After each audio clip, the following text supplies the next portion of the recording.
Assalamualaikum warahmatullahi wabarakatuh. Halo semuanya, bagaimana kabarnya hari ini? Semoga semua dalam keadaan baik-baik saja ya. Oke, kita bertemu lagi bersama Bu Eka. Kita sudah memasuki bab 2 di IPS ini. Di bab 2 ini kalian akan pelajari judul bab baru, yaitu interaksi sosial dan lembaga sosial. Tapi untuk hari ini kita akan mempelajari apa itu pengertian interaksi sosial, syarat-syaratnya, dan faktor-faktor apa saja yang mempengaruhi interaksi sosial. Bagaimana, kalian sudah siap untuk belajar hari ini? Sudah pasti siap dong. Oke, mari kita memasuki materi hari ini. Nah, manusia memiliki salah satu ciri, yaitu selalu hidup bersama manusia lain. Nah, sejak manusia lahir sampai akhirnya manusia ini tidak ada di dunia, itu selalu membutuhkan manusia lainnya. Contohnya dari mulai kamu jadi bayi, itu kamu pasti sangat membutuhkan ibu atau pengasuh kamu. Nanti juga ketika kamu meninggal, itu juga kamu tetap membutuhkan orang lain. Nah, oleh karena itu manusia tidak bisa melepaskan diri dari kehidupan masyarakat, karena manusia pada hakikatnya adalah makhluk sosial. Inilah alasan kenapa manusia dikatakan makhluk sosial, karena manusia itu selalu membutuhkan manusia yang lain. Dan manusia memiliki sifat dasar, yaitu selalu ingin berkumpul dengan manusia lain, selalu ingin bertemu, berbicara, dan ingin melakukan kegiatan-kegiatan lainnya. Karena itu juga manusia memiliki yang namanya gregariousness, yaitu naluri untuk hidup dengan orang lain. Karena sangat jarang sekali kita bisa menemukan manusia yang hidupnya tuh alone gitu, tidak perlu orang lain sama sekali.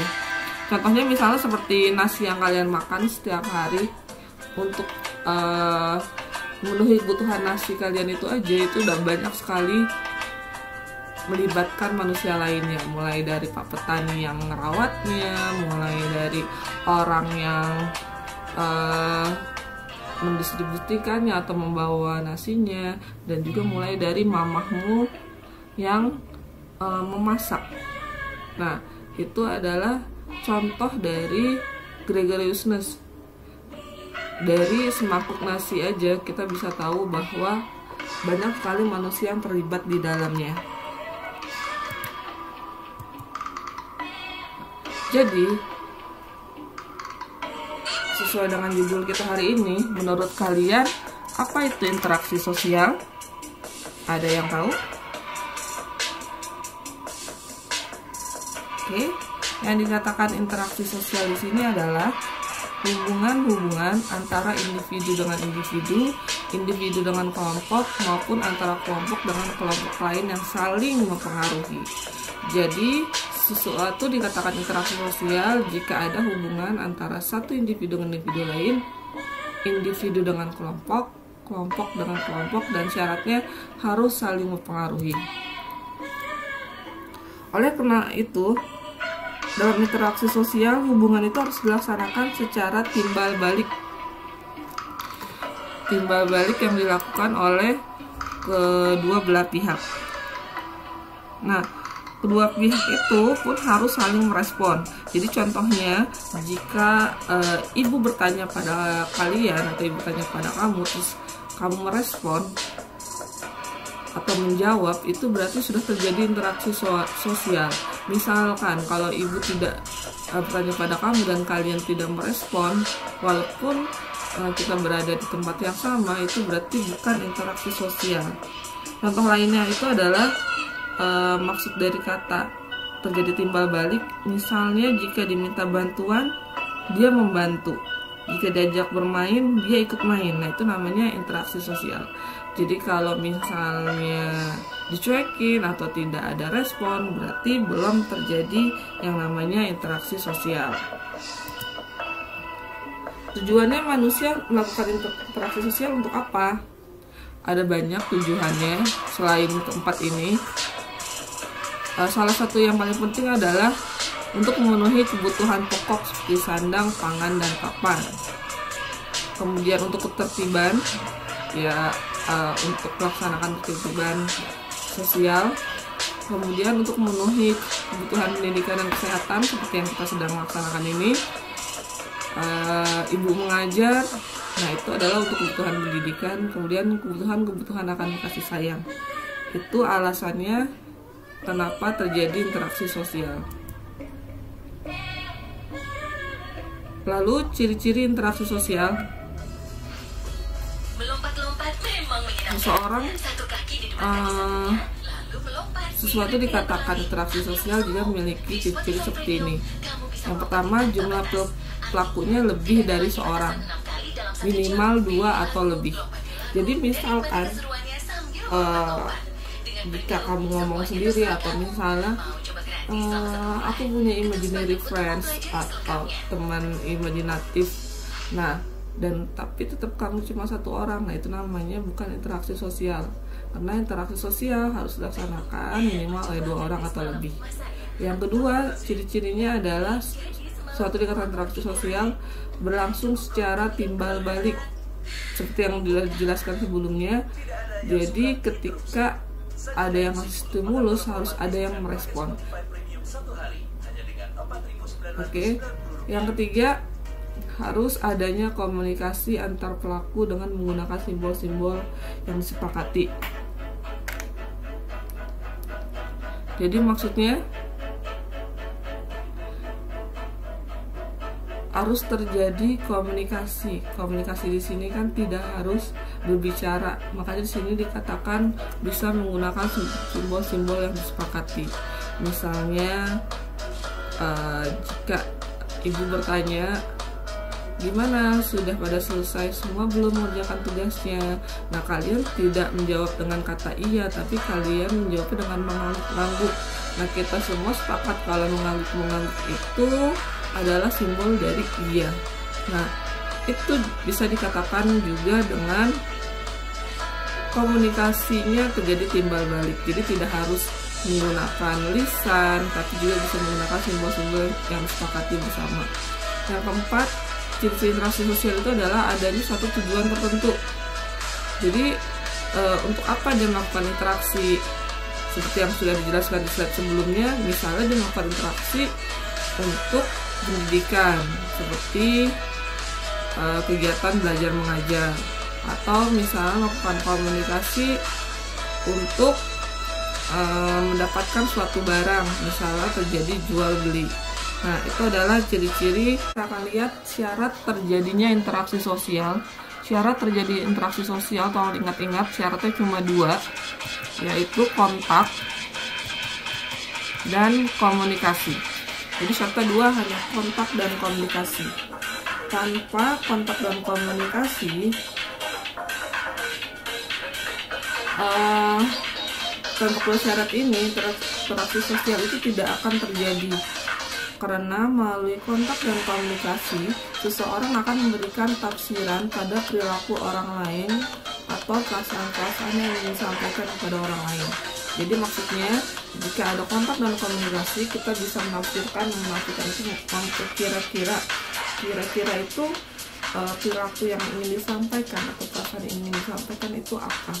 Jadi syaratnya yaitu ada 2, kontak dan komunikasi, sehingga kita bisa memperkirakan yang ingin disampaikan itu pesannya berupa apa. Kemudian kontak itu berasal dari 2 kata, yaitu kon dan tangere. Kon yang artinya bersama-sama dan tangere itu artinya menyentuh. Maksud di sini adalah kontak sosial itu bisa memberikan kontak itu maksudnya memberikan hubungan masing-masing pihak. Tidak hanya secara langsung, secara bersentuhan, secara fisik, tapi bisa juga tanpa hubungan fisik. Nah, maksudnya kontak di sini adalah bisa berhubungan secara fisik, kitanya berada di tempat yang sama, bisa juga secara tidak langsung atau tanpa hubungan fisik. Sedangkan komunikasi itu adalah proses penyampaian pesan dari seseorang kepada orang lain yang dilakukan secara langsung maupun melalui alat bantu agar orang lain memberikan tanggapan atau memberi respon. Jadi Komunikasi itu maksudnya adalah proses menyampaikan pesan secara langsung atau bisa juga melalui alat bantu, sehingga orang yang ingin kita berikan pesan itu bisa memberikan tanggapan atau responnya. Jadi maksudnya di sini adalah kenapa serpihan terjadi transaksi sosial itu adalah kontak dan komunikasi, karena kontak itu adalah hubungannya, sedangkan komunikasi adalah proses penyampaian pesan. Itulah kenapa syaratnya hanya ada dua interaksi sosial, yaitu kontak dan komunikasi. Ini tadi yang sudah Ibu jelaskan, cara penyampaian pesannya bisa menggunakan alat bantu, bisa juga secara langsung, kemudian kontak juga bisa secara fisik maupun tidak secara fisik. Secara fisik itu maksudnya bertemu langsung, secara tidak fisik itu berarti tidak perlu bertemu langsung. Lalu kontak itu dibagi jadi dua jenis, yaitu kontak primer dan kontak sekunder. Bedanya kontak dan primer dan sekunder bisa kamu lihat di sini. Kalau primer dia dikembangkan dalam media tatap muka, jadi bertatap muka. Sedangkan kalau sekunder dia tidak media tatap muka, ciri-cirinya adalah dia adanya jarak. Jadi contoh kontak primer itu misalnya Bu Eka bertemu kepala sekolah di ruang kepala sekolah. Nah, itu namanya kontak primer, karena Bu Eka bisa melihat kepala sekolah secara langsung dan berada di tempat yang sama dengan kepala sekolah, begitupun kepala sekolah. Itu contoh kontak primer. Sedangkan kontak sekunder dibagi lagi menjadi dua, yaitu kotak sekunder langsung dan kotak sekunder tidak langsung. Ciri-cirinya, kalau kotak sekunder langsung itu membutuhkan alat-alat tertentu. Contohnya seperti telepon, internet, surat, dan SMS. Sedangkan kotak sekunder itu dia memerlukan pihak ketiga. Contohnya dari kotak sekunder langsung adalah Bu Eka menelpon kepala sekolah dengan tujuan memberikan info tentang pembelajaran IPS. Nah, apakah Bu Eka dengan kepala sekolah berada di tempat yang sama? Tidak kan? Bisa jadi Bu Eka di rumah, kepala sekolah juga di rumahnya. Nah, tidak bertemu langsung, namanya kotak sekunder. Tapi menggunakan alat-alat tertentu yaitu telepon, maka namanya kotak sekunder langsung. Oke, sekarang kita lihat kotak sekunder tidak langsung. Kotak sekunder tidak langsung itu dia memerlukan pihak ketiga. Jadi contohnya misalnya Bu Eka menyampaikan pesan dari Pak Nur ke kepala sekolah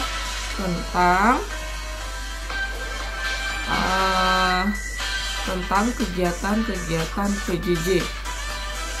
Di sini ada pihak ketiga, yaitu Bu Eka ingin menyampaikan pesan. Siapa memberikan pesan? Yang memberikan pesan adalah Pak Nur kan. Yang menerima siapa? Yang menerima adalah kepala sekolah. Tapi pesan yang disampaikan itu adalah oleh pihak ketiga, yaitu Bu Eka. Oke, sampai sini sudah paham ketiga jenis kontak-kontak ini. Kalau kontak primer harus bertemu langsung, menyampaikan pesannya secara langsung tanpa alat, dan biasanya ini tidak ada jarak atau berada di ruang yang sama. Sedangkan kalau kotak sekunder dia tidak bertemu langsung, dan salah satu cirinya adalah ada jarak. Kotak sekunder langsung itu melalui alat-alat, sedangkan tidak langsung itu adalah melalui pihak ketiga. Oke, kalau kalian sudah paham, Ibu minta kalian berilah satu contoh mengenai kotak sekunder langsung Dan satu contoh lagi, kotak sekunder tidak langsung seperti yang sudah Ibu berikan. Kalian menggunakan kalimat yang berbeda ya. Silakan menggunakan contoh dengan menggunakan nama-nama orang yang biasa ada di kehidupan sehari-hari kalian. Oke, 3 orang yang paling cepat bisa menjawab atau bisa memberikan contoh itu pasti akan Ibu berikan extra poin. Silakan tulis di bawah di komen jawaban kamu apa, dan jangan lupa ditulis nama dan kelasnya. Oke, kita lanjut ya. Berikutnya kalian harus tebak di antara 3 gambar ini manakah yang terjadinya interaksi sosial. Ini gambar 1. Apakah di gambar 1 terjadi interaksi sosial? Ini gambar 2. Apakah gambar 2 terjadi interaksi sosial? Ini gambar 3. Apakah terjadi interaksi sosial? Ini gambar 4. Apakah terjadi interaksi sosial? Kalian tulis di bawah di komen kalian nomor 1 interaksi sosial atau bukan. Jika menurut kalian interaksi sosial, berikan juga alasannya apa. Begitupun nomor 2, 3, dan 4. 3 orang yang bisa menjawab itu akan Ibu berikan extra poin. Ini berarti kuis 2 ya. Bentuk interaksi sosial itu ada 3 jenis, yaitu individu dengan individu, individu dengan kelompok, dan kelompok dengan kelompok. Jika individu dengan individu itu adalah berarti 1 orang dengan 1 orang. Contohnya, Bu Eka sedang berdiskusi dengan Bu Yuni di perpustakaan mengenai pembelajaran IPS. Di sini terlihat jelas bahwa yang terjadi interaksi sosial itu adalah individu dengan individu, yaitu siapa? Bu Eka dan Bu Yuni. Dan apakah terjadi interaksi sosial? Sudah pasti, karena antara Bu Eka dan Bu Yuni itu sedang berdiskusi, pasti terjadi kontak dan komunikasi kan. Nah, itu adalah contoh individu dengan individu.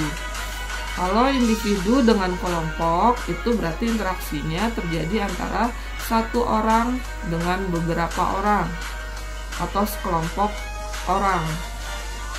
Contohnya di sini adalah Bu Eka mengajar, Ibu Eka sedang mengajar IPS di kelas 7E. Nah, di sini bisa terlihat 1 individu yaitu Bu Eka sedang mengajar, berarti kan sedang terjadi interaksi antara kelas 7E yang isinya ada 38 orang. Nah, itu kan berarti 1 orang terjadi interaksi dengan banyak kelompok.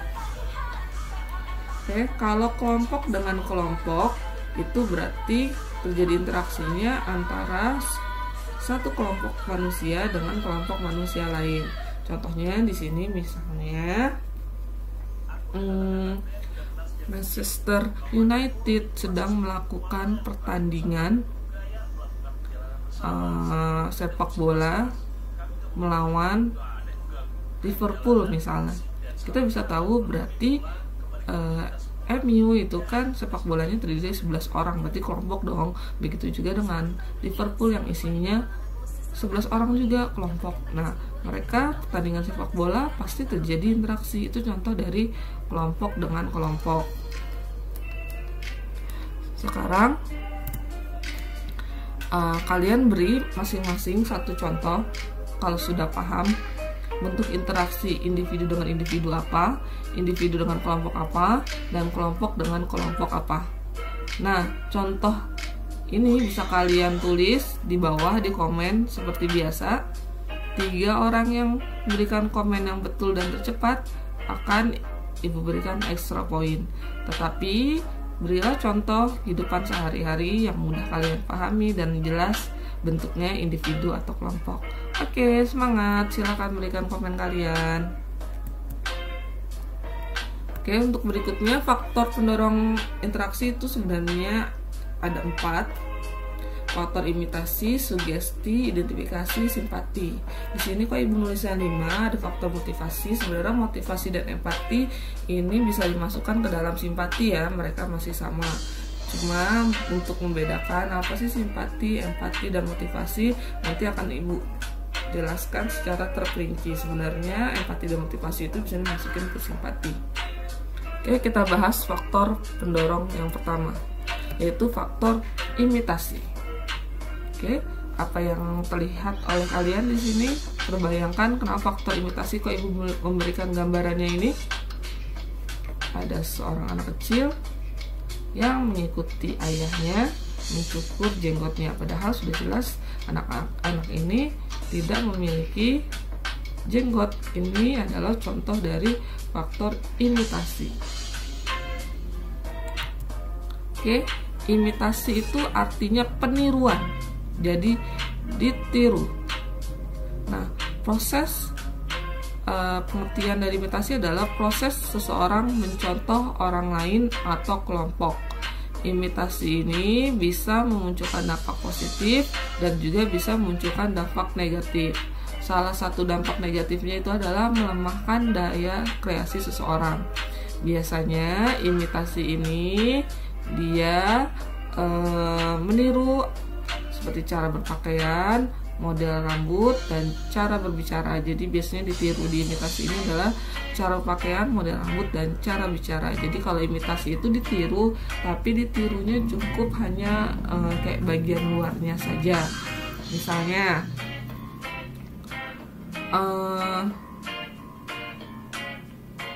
kalau imitasi, contohnya misalnya Bu Eka mengidolkan Jennie Blackpink gitu. Nah, karena Bu Eka mengidolkan Jennie Blackpink, terus Bu Eka model rambutnya diganti nih kayak si Jennie, kemudian diwarna-warnain juga rambutnya sama kayak si Jennie Blackpink. Nah, itu adalah contoh dari faktor imitasi.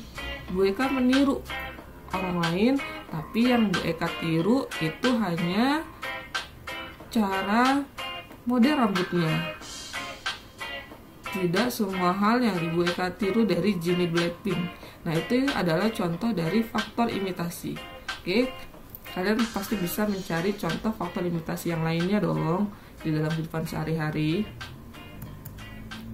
Oke, yang kedua adalah faktor identifikasi. Ini bisa kamu lihat contohnya di sini. Ini orang asli, dia ngefans berat sama Superman sampai akhirnya seperti ini. Bahkan pakai bajunya dan semuanya yang dia lakukan itu seperti sifat-sifatnya dia tiru semuanya seperti Superman. Ini namanya faktor identifikasi. Nah, faktor identifikasi dan imitasi itu agak mirip ya. Bedanya tadi Bu Eka udah jelaskan, kalau imitasi itu hanya kayak covernya saja atau bagian luarnya, tapi kalau identifikasi ini dia lebih cenderung untuk menjadi sama dengan orang lain tapi secara keseluruhan. Jadi samanya itu tidak hanya dilihat dari cara berpakaiannya atau model rambutnya saja atau gaya bicaranya, tapi yang dia tiru, dia identifikasi itu adalah seluruhnya termasuk kepribadiannya. Nah, biasanya proses ini bisa berlangsung dengan sendirinya. Contoh dari faktor identifikasi itu adalah misalnya seorang anak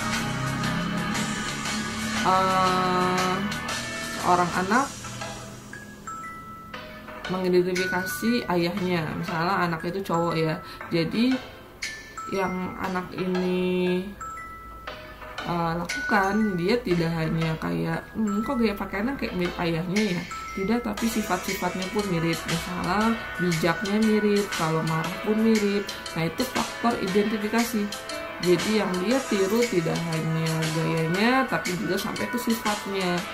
Gaya misalnya kayak marahnya tuh, kalau lagi marah tuh mirip sama ayahnya, kalau misalnya lagi cara berpikirnya pun mirip sama ayahnya. Nah, ini adalah faktor duplikasi. Bedanya duplikasi itu dia lebih menyeluruh. Itu yang perlu kamu bedakan. Kemudian yang ketiga adalah faktor sugesti. Bisa kamu lihat di sini, ini anak-anak lagi nonton iklan Magnum. Terus tiba-tiba mereka bilang nonton, jadi dia pengen beli. Terus dia juga pengen, dia sampai pengen pulang, minta beli ini ke mamahnya. Nah, jadi kalian nggak tahu dong pasti faktor sugesti itu apa kalau dilihat di gambar ini. Nah, sugesti itu maksudnya adalah memberikan pengaruh kepada orang lain agar menurut atau melaksanakan apa yang kita maksud tanpa berpikir kritis atau rasional. Nah, bentuk dari faktor sugesti ini bisa dari saran, jadi oleh orang lain memberikan pendapat, pertanyaan, atau bisa juga oleh iklan. Nah, kalau sugesti itu akan lebih cepat dilakukan jika orang yang memberikan sugestinya itu adalah orang yang berwibawa atau orang terpandang. Contohnya di sini adalah misalnya ada pemimpin partai politik, dia melakukan kampanye tuh, dia kan pasti akan memberikan sugesti, ayo pilih saya, nanti kalau saya terpilih saya akan seperti ini.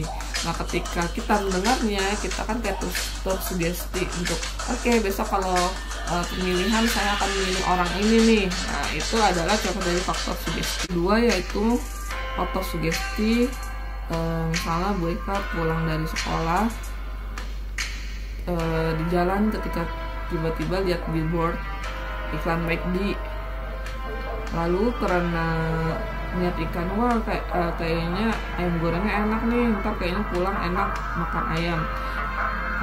Awalnya nggak niat nih mau makan ayam ketika pulang, tapi gara-gara lihat iklan tersebut akhirnya Bu Eka tuh belok ke mall beli ayam McD. Nah, itu juga contoh dari faktor sugesti. Faktor berikutnya adalah faktor simpati. Misalkan melihat ini ada orang yang sedang bantu anak kecil makan malam, ini simpati. Ini juga melihat orang yang sedang ngobrol asiknya, terlihat sekali tertarik dengan obrolannya, dia faktor simpati. Jadi apa itu pengertian simpati? Simpati itu adalah proses ketika seseorang merasa tertarik kepada orang lain. Jadi memiliki dorongan untuk memahami perasaan dan bekerjasama dengan orang lain. Jadi lebih mudahnya simpati itu seperti kayak merasakan apa yang orang lain rasakan. Contohnya di sini, anaknya lagi sedih, terus ibunya bersimpati terhadap anaknya, ikutan sedih juga, tapi ibunya di sini lebih kayak mendorong anaknya untuk lebih semangat lagi. Kayak, sabar ya nak. Nah, itu adalah faktor dari simpati. Simpati nanti di sini jenisnya juga ada empati. Kalau empati itu sama kayak simpati, cuma perasaannya lebih mendalam. Kayak contohnya ini kan dia habis dengar curhatan sahabatnya nih, sahabatnya sedih, dia lagi sedih nih sahabatnya, tapi temennya ini bisa sampai berlinang air mata gitu mendengarkan curhatan temannya. Nah, ini merasa tertarik.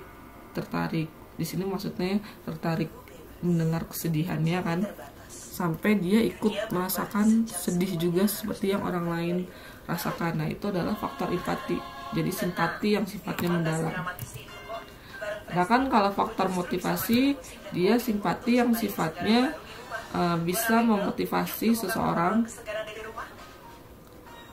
secara kritis dan rasional. Beda dengan sugesti. Kalau sugesti itu kan tidak rasional. Nah, contohnya di sini adalah guru memberikan motivasi kepada murid yang mendapatkan nilai yang tinggi. Akibat dari motivasi dari guru di sini, akhirnya murid-muridnya mendapatkan semangat nih untuk mendapatkan nilai yang tinggi. Oke. Kemudian berlangsungnya interaksi sosial di dalam masyarakat, terdapat aturan yang mengatur perilaku manusia dalam berinteraksi. Aturan apa saja yang menuntun perilaku manusia pada saat mereka berinteraksi? Yang pertama adalah aturan mengenai ruang.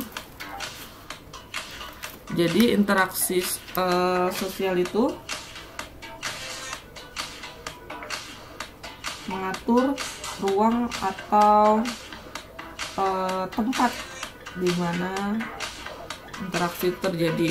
Misalnya interaksi kalau yang terjadi di rumah biasanya bentuknya interaksi antara orang tua dengan anak, atau kalau misalnya anaknya ada lebih dari satu, berarti bisa juga interaksi antara anak dengan anak. Itu contoh interaksi di rumah. Kalau interaksi di sekolah itu berarti interaksinya antara misalnya teman dengan teman, siswa dengan kepala sekolah, siswa dengan guru, siswa dengan karyawan, itu interaksi di sekolah. Sedangkan kalau interaksi di masyarakat, bisa juga kamu interaksi dengan teman seumuran kamu atau sebaya, bisa juga interaksi dengan orang yang lebih tua atau orang yang lebih muda.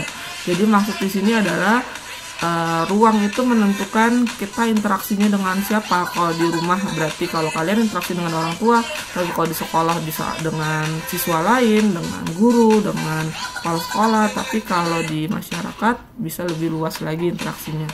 Itu maksud mengenai aturan mengenai ruang. Nah, ini contoh interaksi mengenai ruang. Ini kan di sekolah, ini di rumah interaksinya mau apa doang. Ini kalau di masyarakat kayak di pasar, kamu interaksinya dengan lebih banyak orang dan beraneka ragam. Kemudian aturan mengenai waktu. Contohnya adalah interaksi sosial dulu dengan sekarang. Misalnya di sini zaman dulu nih, zaman SD, karena belum ada handphone, maka mereka interaksinya lebih banyak secara langsung. Tapi kalau misalnya anak SD zaman now, zaman sekarang, mereka interaksinya karena udah ada handphone, jadi jarang yang namanya main bersama-sama, misalnya main di lapangan atau main ke rumah, main boneka atau apa. Tapi mereka lebih banyak interaksinya menggunakan handphone. Kemudian aturan mengenai gerak dan sikap tubuh. Jadi melalui interaksi ini kita bisa membaca perilaku orang lain selain dengan kata-kata. Seperti yang sudah Ibu jelaskan di awal-awal, kita tuh bisa paham maksud orang tersebut tanpa orang tersebut menggunakan kata-kata untuk menyampaikannya. Misalnya dengan memikirkan mata atau ngangkat bahu. Misalnya kalau ditanya, kamu tahu nggak ini benda yang tadi Ibu taruh di atas meja ini, terus kamu hanya ngangkat bahu aja. Nah, Ibu berarti tahu maksud dari kamu adalah kamu nggak tahu apa-apa gitu yang Ibu tanyain. Nah, itu adalah contoh dari gerak dan sikap tubuh. Contoh yang lain adalah menganggukkan kepala yang artinya biasanya iya, mengacungkan ibu jari yang kita maknai dengan oh bagus gitu kan, mengangkat bahu tadi udah ya, dan sebagainya. Oke, itu adalah contoh dari aturan mengenai gerak dan sikap tubuh. Nah, untuk pembelajaran hari ini cukup sampai di sini. Sebelumnya kamu silakan cek di Google Classroom masing-masing. Akan ada tugas untuk kalian. Tugasnya yaitu carilah masing-masing 5 contoh dari imitasi, sugesti, identifikasi, dan simpati. Buatlah 5 contoh tersebut di dalam kehidupan sehari-hari kalian ya. Itu banyak sekali contohnya. Tulis di buku tulis kalian. Terus nanti kalau sudah selesai di upload ke Google Classroom masing-masing dalam bentuk PDF. Jangan lupa dilihat tenggat waktunya, kapan terakhir kalian harus mengumpulkan tugas tersebut. Sebisa mungkin itu adalah hasil pemikiran kalian sendiri, bukan cari di internet. Itu lebih bagus kalau kalian mikirin sendiri. Oke, jika ada yang ingin ditanyakan, silakan komen atau menghubungi Bu Eka secara langsung. Kita ketemu lagi minggu depan. Tetap semangat, tetap sehat semuanya. Bye-bye.